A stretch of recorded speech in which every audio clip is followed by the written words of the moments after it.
నంద్యాల జిల్లా ప్యాపిలి మండలంలోని వెంగళంపల్లె చెరువు దగ్గర గత వైసీపీ ప్రభుత్వంలో అనేక అభివృద్ధి కార్యక్రమాల్లో ముందుండి ఈ యొక్క ఏదైతే వెంగళంపల్లె చెరువు ఉందో అభివృద్ధికి చిరునామాగా పేరు పెడుతూ తర్వాత ఇక్కడ మనం బోర్డు చూడవచ్చు.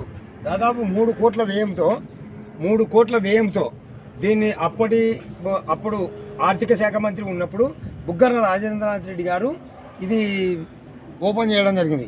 తర్వాత ఇంత ఆహ్లాదకరమైనటువంటి ఈ యొక్క ఈ చెరువులో ప్రధానంగా ఇంత ఆహ్లాదకరంగా తర్వాత ఈ చెరువుని ఇంత డబ్బులు వ్యయం చేసి ఇది ఏది ఏమైనప్పటికీ కూడా ప్రజాధనమే కదా. ఈ ప్రజాధనం ఎవరైతే అప్పటి వైసీపీ ప్రభుత్వం వాడిందో ఈరోజు దీన్ని అభివృద్ధి ఎందుకు చేయలేకపోతున్నారు కోట్ల అని చెప్పేసి కోట్ల సూర్యప్రకాష్ రెడ్డి గారు ఎందుకు అభివృద్ధి చేయలేకపోతున్నారు. కాబట్టి దీన్ని అభివృద్ధి చేస్తే ఈ ప్రాంతంలో ఉన్నటువంటి ఉండొచ్చు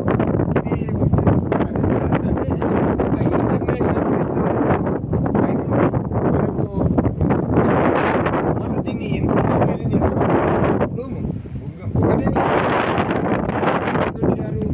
ఏమన్నారు ఎలక్షన్ల ముందు ఏదైతే అభివృద్ధికి మారు పేరు మా కోట్ల కుటుంబం అన్నారు. మళ్ళా దీన్ని ఈ అభివృద్ధి చేసిన దాన్ని ఎందుకు ఉపయోగించలేకపోతున్నారు అంటే రాజకీయ కక్షల రాజకీయంగా ఉంటే ఉండని. తర్వాత ఈ యొక్క ప్రాంతంలో అప్పటి బుగ్గన రాజేంద్రనాథ్ రెడ్డి గారు అభివృద్ధి చేసినటువంటి వాటిని దీన్ని మళ్ళా మనుగడలోకి తీసుకొని వచ్చి ప్రజలకు అందుబాటులో పెడితే ఇక్కడ మనం పరిశీలిస్తే ఒకసారి ఇది దాదాపు ఒక ఫారిన్ టైప్లో ఇక్కడ చెరువు కావచ్చు, ఇక్కడ మొత్తం ఒక ఫారినర్స్ కూడా ఉండి ఆహ్లాదకరమైనటువంటి వాతావరణాన్ని అనుభవించవచ్చు.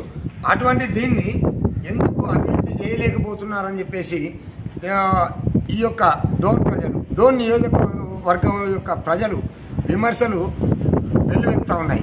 కాబట్టి ఇప్పటికైనా ఈ యొక్క కార్యక్రమం ఏదైతే ఈ వెంగళంపల్లె చెరువు ఉందో ఆ చెరువు దాన్ని అభివృద్ధి చేసి బోటింగ్ సిస్టమ్ అని పెట్టారో అంత లోపల వైసీపీ ప్రభుత్వం పడిపోయింది. తర్వాత టీడీపీ ప్రభుత్వం ఈ యొక్క ప్రజాధనం దుర్వినియోగం అవుతుంది కదా.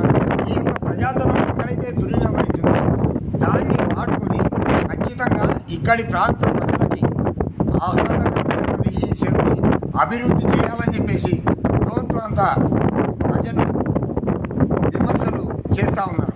కాబట్టి ఇప్పటికైనా కూడా కోట్ల సూర్యప్రకాష్ రెడ్డి గారు ఖచ్చితంగా దీన్ని అభివృద్ధి చేయాలని చెప్పేసి కోరుతూ ఉన్నారు. ఈశ్వరెడ్డి